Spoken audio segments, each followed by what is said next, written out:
청취자분께서 보내주신 매튜 헨리 주석 신명기 6장 부분을 오늘 함께 살펴보려고 합니다.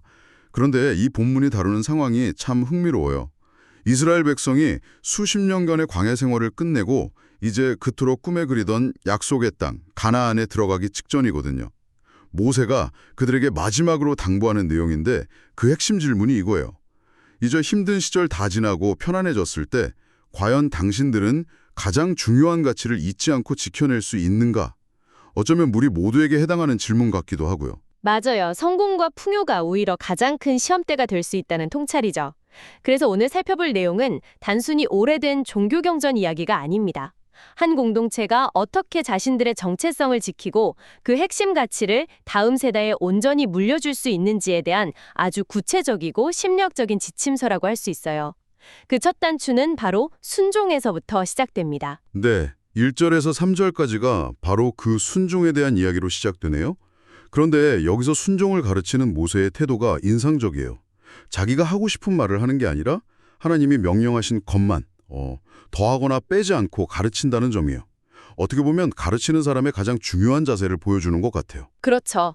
그리고 주석은 그 가르침의 목적이 지식 축적이 아니라 실천에 있다는 걸 분명히 짚어줍니다. 배우는 이유는 결국 삶에서 행하고 지키기 위해서라는 거죠. 그런데 여기서 한 걸음 더 나아가서 중요한 질문을 던져요. 어떻게 하면 진심으로 순종할 수 있는가? 단순히 법 조항을 지키는 걸 넘어서는 동력이 필요하다는 겁니다. 그 동력이 바로 하나님을 경외하는 마음이군요. 2절에 나오는. 사실 현대인에게 경외나 두려움이라는 단어는 좀 부정적으로 들릴 수 있잖아요. 사랑과 정반대되는 개념처럼 느껴지기도 하고요. 이 둘의 관계를 어떻게 설명할 수 있을까요? 이 경외를 공포에 떠는 두려움이 아니라고 봐요. 뭐랄까, 압도적인 존재 앞에서 느끼는 경이로움과 존중으로 설명합니다. 내가 얼마나 작은 존재인지 깨닫는 데서 오는 겸손함이죠. 이 경외심이 있어야만 하나님의 가르침을 가볍게 여기지 않고 진지하게 받아들일 수 있다는 거예요. 그리고 바로 그 토대 위에서 진정한 사랑이 피어날 수 있다고 보는 거죠. 존중 없는 사랑은 금방 식어버리기 쉬우니까요. 바로 그거죠. 그런 의미군요. 그러고 보니 신앙의 상속이 최선의 상속이다라는 구절이 나오는데 이게 정말 마음에 와닿네요.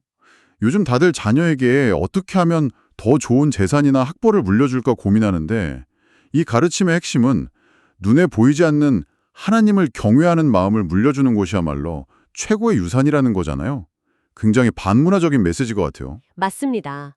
결국 그 경외하는 마음을 가지고 말씀을 지켜 행할 때 3절의 약속처럼 젖과 꿀이 흐르는 땅에서 크게 번성하리라는 복으로 이어진다는 논리입니다.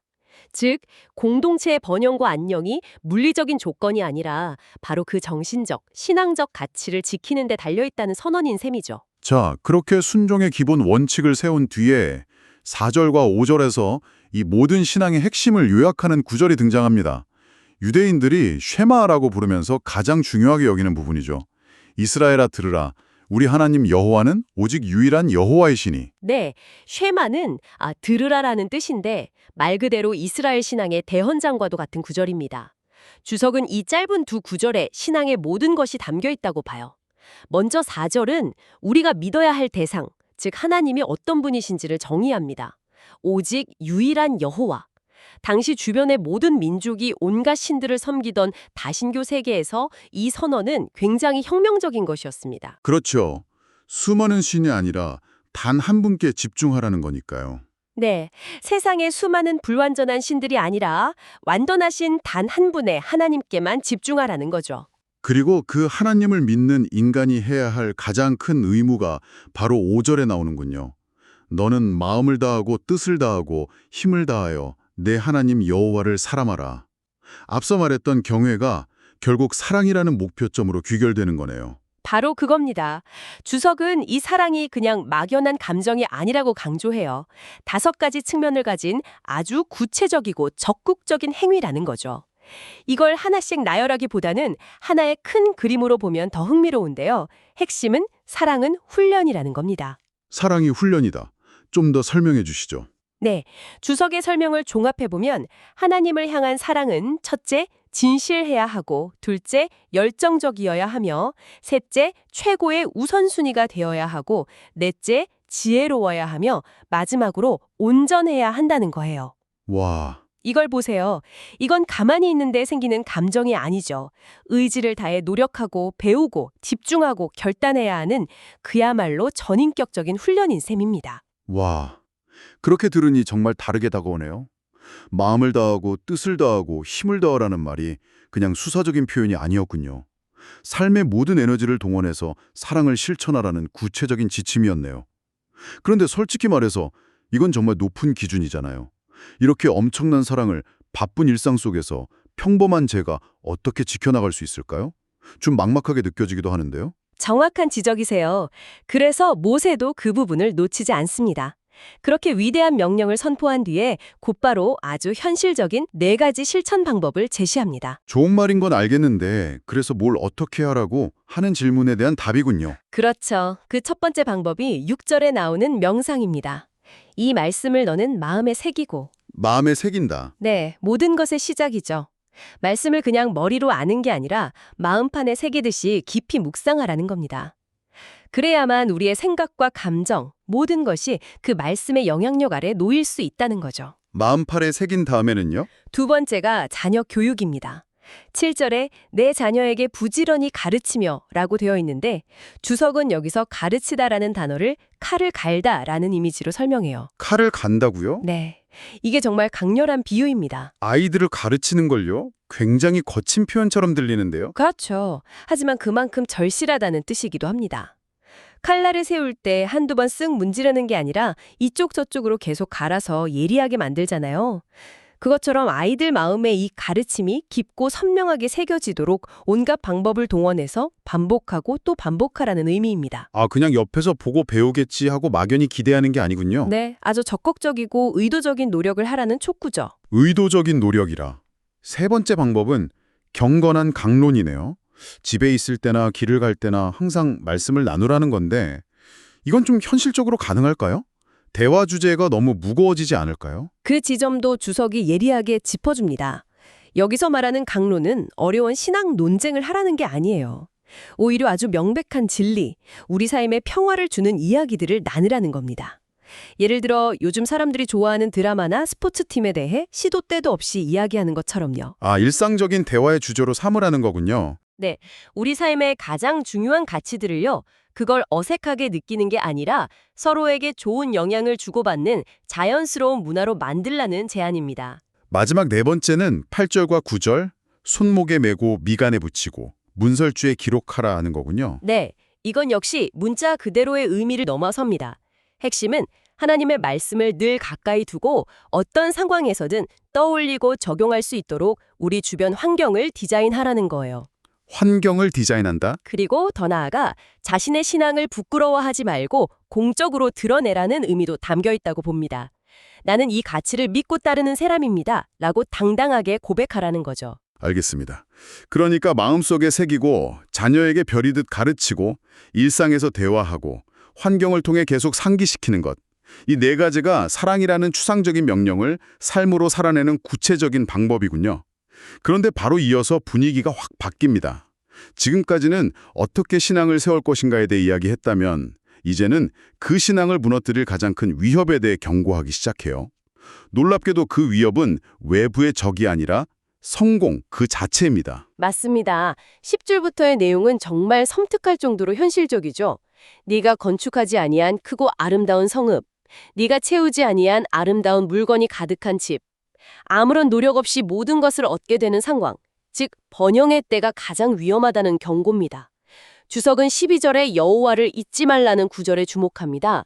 세상이 우리에게 미소 짓고 모든 것이 편안해질 때 우리는 그 세상이 주는 안락함 속에서 우리를 구원한 유일한 안식처이신 하나님을 잊어버릴 위험에 처한다는 거죠. 마치 오랫동안 고생하던 밴드가 드디어 성공해서 큰 돈을 벌고 유명해졌을 때 정작 무엇 때문에 음악을 시작했는지 잊어버리고 서로 다투다가 해체하는 모습이 떠오르네요. 모세가 지금 국가적인 차원에서 바로 그 경고를 하고 있는 거군요. 아주 적절한 비유입니다. 그래서 구체적인 3가지 지침을 줍니다. 첫째, 오직 하나님께만 영광을 돌리라. 둘째, 다른 신들을 따르지 말라. 셋째, 하나님을 시험하지 말라.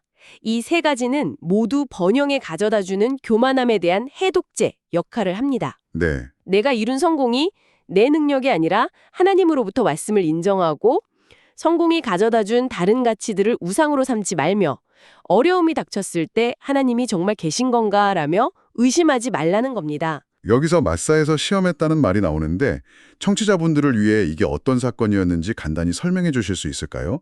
왜 이게 하지 말아야 할 일의 대표적인 사례가 된 거죠? 네, 마사는 시험이라는 뜻을 가진 지명인데요. 이스라엘 백성이 광야에서 마실 물이 없다고 불평하면서 여호와께서 우리 중에 계신가 안 계신가 하며 하나님을 시험했던 사건이 있었던 곳입니다. 아, 믿음이 아니라 불신으로 떠본 거군요. 그렇죠. 믿음으로 기다리며 구하는 게 아니라 불신을 가지고 내 요구를 들어주나 안 들어주나 보자는 식으로 하나님을 떠본 거죠. 이 사건이 불신의 상징처럼 되어서 어떤 위급한 상황에서도 그런 태도를 보이지 말라고 경고하는 데 인용되는 겁니다. 그렇군요. 결국 이 모든 가르침이 다시 다음 세대로의 전수 문제로 돌아오네요. 20절을 보면 아주 현실적인 질문이 나옵니다. 후일에 내 아들이 내게 묻기를 이 모든 법도가 무슨 뜻이냐 하거든. 아이들이 언젠가 우리 왜 이렇게 살아야 돼요? 라고 물어볼 거라는 거죠. 주석은 자녀가 이런 질문을 하는 것 자체가 아주 좋은 징조라고 말해요. 아, 정말요? 네, 무관심한 게 아니라 궁금해하고 있다는 뜻이니까요. 그리고 모세는 이 중요한 질문에 대해 부모가 어떻게 대답해야 하는지 그 모범 답안을 제시합니다. 그 답변은 크게 두 부분으로 구성되어 있어요. 어떤 내용인가요? 첫째, 우리의 이야기를 들려줘라는 겁니다. 과거의 은혜, 즉 우리가 애굽에서 노예였는데 하나님께서 큰 능력으로 우리를 구원해 내셨다는 구원의 역사를 말해줘라는 거죠. 아, 지금 우리가 지키는 이 모든 규례들은 그냥 지루한 규칙 목록이 아니라 바로 그 놀라운 구원의 역사를 기억하고 기념하기 위한 장치라는 사실을 알려주는 겁니다. 왜 지켜야 하는지를 알려면 우리가 누구인지, 어디서부터 왔는지를 먼저 알아야 한다는 거군요. 두 번째 부분은 뭔가요? 두 번째는 미래의 유익을 가르쳐주라는 겁니다. 24절을 보면 이 규례들은 결국 우리가 항상 복을 누리게 하기 위함이라고 설명하라고 되어 있어요. 즉, 이 규칙들이 우리를 억압하기 위한 것이 아니라 오히려 우리를 보호하고 우리에게 가장 좋은 길로 인도하기 위한 하나님의 사랑의 표현이라는 사실을 알려주라는 거죠. 우리의 의무가 곧 우리의 이익이 된다. 네, 바로 그걸 깨닫게 해주는 겁니다. 정말 중요한 관점이네요. 그런데 마지막 25절이 좀 어렵게 느껴져요. 이 모든 명령을 삼가 지키면 그것이 곧 우리의 의로움이니라. 이 말이 마치 율법을 완벽하게 지키면 우리가 의로워질 수 있다는 것처럼 들리거든요. 하지만 그건 불가능하잖아요.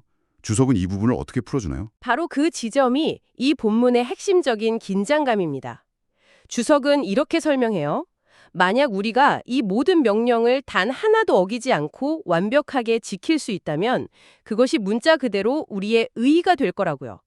율법만으로도 충분했을 거라는 거죠. 하지만 우리 중 누구도 그렇게 할 수 없다는 걸 우리 스스로가 잘 알죠. 그렇죠. 그럼 이 구절은 그냥 불가능한 이상을 제시하는 건가요? 그렇다기보다는 우리가 비록 완벽하게 지키지는 못하더라도 그 명령을 향해 나아가려는 우리의 진실한 순종, 그 자체를 하나님께서 귀하게 보시고 의롭다고 여겨주신다는 약속으로 해석합니다. 즉, 율법의 역할은 우리에게 완벽한 기준을 보여줌으로써 우리가 얼마나 도움이 필요한 존재인지를 깨닫게 하고 동시에 그 기준을 향해 나아가려는 우리의 노력을 격려하는 이중적인 역할을 한다는 거죠. 오늘은 신명기 6장을 통해 성공과 풍요 속에서 어떻게 신앙의 중심을 지킬 수 있는지에 대한 깊이 있는 통찰을 나눠봤습니다. 하나님을 향한 사랑이 막연한 감정이 아니라 구체적인 훈련이라는 것, 그리고 그 사랑을 일상과 교육을 통해 다음 세대에 물려주는 방법, 번영의 때에 우리를 구원한 분을 잊지 말라는 경고까지 신앙의 여정 전체를 아우르는 지혜를 얻은 것 같습니다. 네, 마지막 25절의 말씀이 계속 마음에 남네요. 완벽하게 지키면 그것이 의로움이 될 것이다. 주석이 지적하듯 우리는 그 기준에 도달할 수 없습니다. 그렇다면 오늘 이 말씀을 들으신 청취자분께서 스스로에게 이런 질문을 던져보시면 어떨까요? 편안함과 안락함을 추구하라고 말하는 이 세상 속에서 비록 넘어지고 실패할 것을 알면서도 더 높은 가치를 향해 진실하게 나아가려는 나의 노력은 지금 어디를 향하고 있는가? 그 완전한 기준과 불완전한 우리 사이에 건강한 긴장감 속에서 각자의 답을 찾아가는 시간이 되시길 바랍니다.